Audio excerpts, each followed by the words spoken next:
Last part तक हमने देखा था कि वहां वुटोंग गॉड रियल्म के एक ऐसे कोने में पहुंच गए थे जहां पर अपनी ही अलग दुनिया थी एंड उस दुनिया में रहते थे रोंग न्यानविंग एंड उसकी फैमिली। जिसके बाद योहान वुटोंग ने रोंग न्यानविंग को ग्रीट किया, जहां पर रोंग न्यानविंग ने उन्हें किसी पुराने प्रॉमिस के बारे में बताया जो कि हाउस से जुड़ा हुआ है, लेकिन वो है क्या वो जानेंगे इस पार्ट में। तो चलो इस पार्ट को स्टार्ट करते हैं, जहां पर स्टार्टिंग में ही रोंग न्यानविंग बताता है कि मैं सेक्लूजन में था और जब मैं सेक्लूजन से बाहर आया तो टैंक्स एंड सेक्लूजन में चला गया मुझे डुवलो कॉन्टिनेंट पर नजर रखने की जिम्मेदारी देके, और तब मेरी नजर तुम पर गई एंड मैं खुश हो गया ये सोचकर कि मैं तुम्हें अपनी डिवाइन पोजीशन दे सकता हूँ। लेकिन उस टाइम मुझे नहीं पता था कि तुम टेंशन के चूजन बनो। बट फिर मेरी नजर इस लड़की यानी कि वुटोंग पर गई और तब मुझे थोड़ा शक तो हुआ, लेकिन मुझसे रहा भी नहीं गया क्योंकि मैं इस गॉड रियल में बहुत पहले से हूँ, तुम्हारे फादर इन लॉ के एक्सटेंशन से पहले से, और मैं यहाँ रहकर बोर हो गया था। मुझे चाह थी इस डिवाइन रियल्म से बाहर जाने की एंड देन यूनिवर्स घूमने की, नए प्लैनेट्स ढूंढने की, और इसी वजह से मैं खुद को रोक नहीं पाया बिकॉज ये कोई नहीं जानता था कि तुम्हारे जितना सुटेबल हेयर मुझे दोबारा कब मिलेगा, और इसकी भी क्या गारंटी थी कि मुझे तुम्हारी तरह सुटेबल सक्सेसर दोबारा मिलता भी कि नहीं। एंड इसलिए मैंने अपनी डिवाइन पोजीशन तुम्हें दे दी। एंड थोड़े टाइम बाद जब तुम्हारे फादर इन लॉ अपने सिक्लूजन से बाहर आए तो उसे सच्चाई का पता चला, लेकिन अब वो कुछ भी नहीं कर सकता था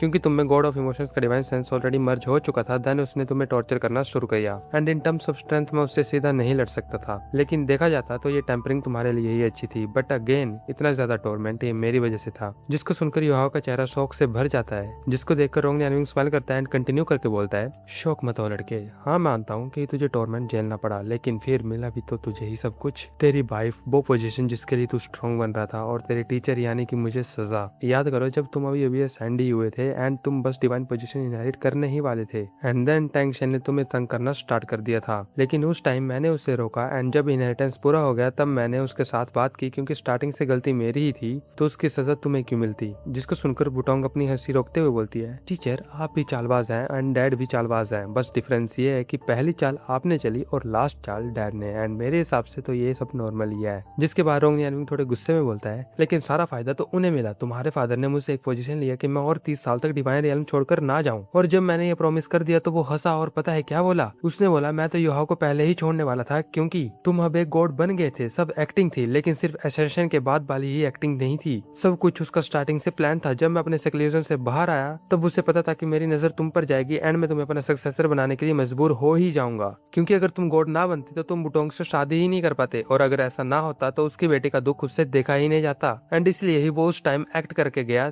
जैसे उसने तुम्हें चुना हो, और इतने टाइम तक मैं धोखे में रहा। लेकिन रोंग न्यानविंग का गुस्सा करना कॉमेडी ज्यादा लग रहा था, जिसको देखकर युहाओ एंड बुटोंग अंदर ही अंदर हंस रहे थे। देन युहाओ बोलता है, टीचर ये सब पुरानी बातें हैं, जाने दो अब। जिस पर रोंग न्यानविंग बोलता है, वो चालबाज बुद्धा का बेटा, तुम खुद ही सोचो अगर वो मुझे डायरेक्टली बोलता कि मैं तुम्हें अपना सक्सेसर बना लूं तो क्या मैं उसकी बात मानता। जिसका आंसर है नहीं, इसलिए ही उसने ऐसा एनवायरनमेंट बनाया जहां मैं तुझे चूज करने के लिए तैयार हो गया। एंड अगर ऐसी कनिंगनेस एंड चालबाजी की बात आती है तो उस बुड्ढे के बेटे से ज्यादा पूरे डिवाइन रियल में तुम्हें कोई नहीं मिलेगा, और हाँ ये मैं तुम्हारे सामने बोल रहा हूँ बुटाऊं। बट खैर जाने दो, इन बातों को करने का क्या फायदा। इसलिए चलो युहाओ अब मुझे ये बताओ कि टैंग शेन ने क्या कहा एंड उसने तुम्हें यहाँ क्यों भेजा, ताकि मैं जल्दी से उससे फ्रीडम पा सकूं, अदरवाइज पता चले उसने मुझे दोबारा किसी काम के लिए बेच दिया है और मैं खुद ही उन पैसों को बैठकर गिन रहा हूँ। जिस पर युहाओ बोलता है, टीचर बाहर बहुत बुरा हुआ है, गॉड ऑफ डिस्ट्रक्शन ने father and mother in law को सील कर दिया है फॉरबिडन लैंड में, एंड उसने हमारे पीछे भी गॉड्स ऑफ ओरिजिनल सिंस को लगा कर रखा है जिनसे हम बहुत मुश्किल से बचकर निकल पाए हैं। जिस पर रोंग न्यानविंग सरप्राइज में बोलता है,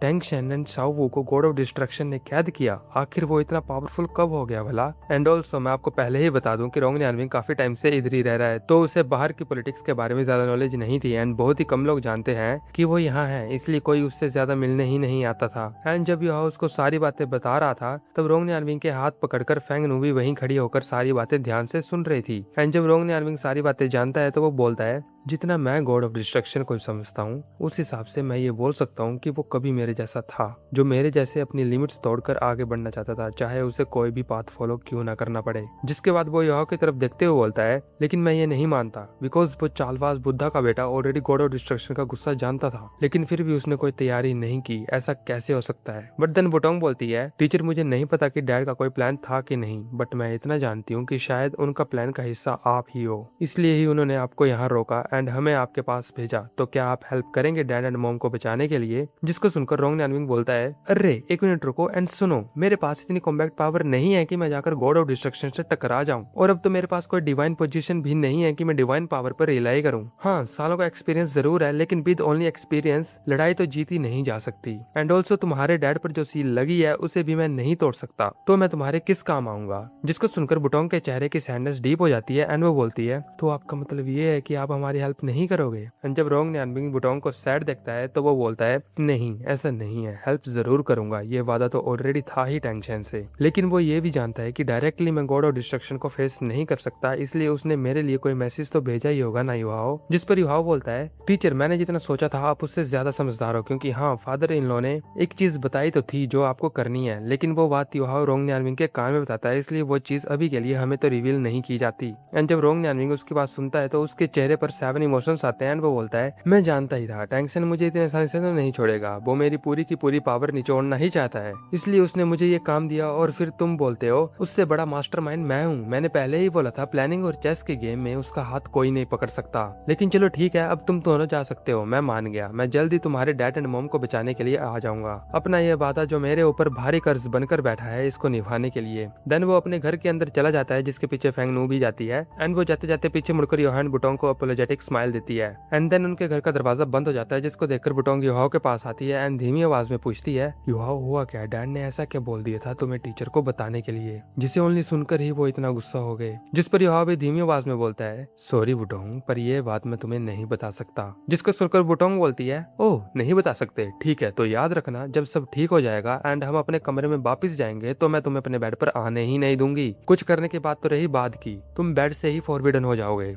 जिसको सुनकर युहाओ पैनिक में आकर बोलता है, बुटोंग मुझ पर इतना बड़ा जुल्म ना करो, फादर इन लॉ ने ही कहा था कि मैं ये चीज किसी को भी नहीं बता सकता, इवन तुम्हें भी नहीं। इस सीक्रेट को जितने कम लोग जाने उतना ही ठीक होगा। जिस पर बुटोंग उसे थ्रेटन करती है, तुम बस ये बता दो तुम बताओगे या नहीं। जिस पर युहाओ गिव अप करते हुए बोलता है, ठीक है बताता हूँ, लेकिन अगेन ये बात हमें नहीं बताई जाती। एंड जब बुटोंग उसकी बात को सुनती है तो वो सोचते हुए बोलती है, अच्छा तो ये बात है, तो अब ये बता कि नेक्स्ट कौन से गॉड से हमें मिलने जाना होगा। जिसके बाद वो एक डायरेक्शन की तरफ उड़ने लगते हैं एंड युहाओ बोलता है, अब हम जिनसे मिलने जा रहे हैं वो हमारे इस प्लान का सबसे इम्पोर्टेंट पार्ट है, मैं बस इतना ही चाहता हूँ कि वो बस मान जाएं, बिकॉज बुटोंग अगर वो मान गई तो हमारे इस प्लान के सक्सेस होने के चांसेस 50 से 90% हो जाएंगे, लेकिन अगर वो नहीं माना तो वही वो चांसेस 50% ही रह जाएगा, एंड इसलिए अब मैं चाहता हूँ कि वो मान जाए। जिसको ऐसा बोलते हुए सुनकर बुटोंग बोलती है, वो ठीक है युहाओ, लेकिन मुझे तुम इस बात को लेकर इतने अनश्योर क्यों लग रहे हो, हम ऐसे किससे मिलने जा रहे हैं? जिसको सुनकर युहाओ उसको स्माइल पास करते हुए बोलता है, कोई भी हो, लेकिन हम दोनों जानते हैं किसी भी वाइफ को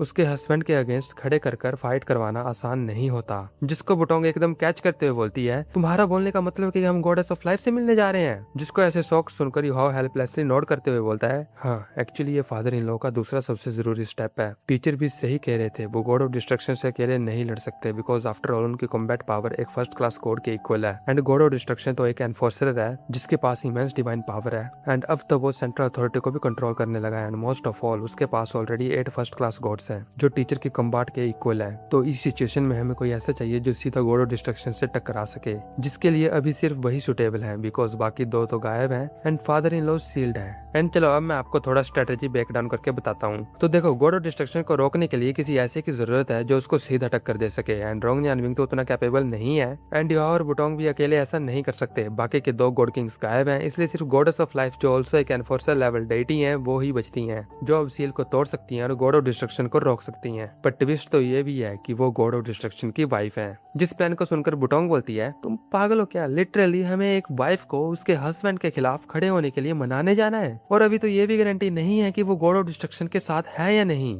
जिस पर युहाओ बोलता है, वेल फादर इन लॉ ने एक बात नोटिस की थी कि जब गॉड ऑफ डिस्ट्रक्शन ने उन्हें रोकने की कोशिश की तो गॉडेस ऑफ लाइफ वहां थी ही नहीं, और अगर वो उनके साथ होती तो गॉड ऑफ डिस्ट्रक्शन को सावो की प्रेगनेंसी यूज करके धमकी देने की जरूरत ही नहीं पड़ती, मतलब वो उसका सपोर्ट भी नहीं कर रही है पर वो रोकने भी नहीं आ रही है, एंड यही एक दरवाजा है जो हमें खोलना है। एंड इस पर बुटोंग थोड़ी देर चुप रहती है, उसकी पिंक ब्लू आंखों में एक गहरी सोच चल रही होती है, जिसके बाद वो बोलती है, चलो अब जल्दी से यहाँ से चलते हैं फॉरेस्ट ऑफ लाइफ की तरफ जहाँ गॉडेस ऑफ लाइफ रहती हैं, एंड देखते हैं कि क्या वो अभी भी वहाँ है या नहीं। और फिर यहाँ आता है इस चैप्टर का सबसे हार्ट फेल्ट मोमेंट, बिकॉज जैसे God of emotions butterfly goddess को ऊपर की तरफ खींचता है, वैसे ही बटरफ्लाई गॉडेस एक धीमी और प्यार भरी आवाज में उसका नाम पुकारती है, जिसको सुनकर युहाओ उसकी तरफ मुड़ जाता है। एंड जब बुटोंग युहाओ को उसकी बात का रिस्पॉन्ड करते हुए देखती है तो उसका फेस साइनेस से रेड हो जाता है और वो बोलती है, अगर किसी एक दिन तुम पूरी दुनिया के अगेंस्ट भी चले जाओ तब भी मैं तुम्हारे साथ हमेशा खड़ी रहूंगी, तुम्हें कभी अकेला नहीं छोड़ूंगी। जिसको सुनकर युहाओ एकदम स्टन रह जाता है कि आखिर ये बुटोंग बोल क्या रही है, लेकिन वो इसे इंटरप्ट नहीं करता है। एंड बुटोंग कंटिन्यू करते हुए बोलती है, और अगर तुम अच्छे हस्बैंड हो तो मैं एक अच्छे हस्बैंड की वाइफ बनूंगी, एंड अगर तुम बुरे हो तो मैं एक बुरे हस्बैंड की वाइफ बनकर दिखाऊंगी। ऑल्सो चाहे कुछ भी हो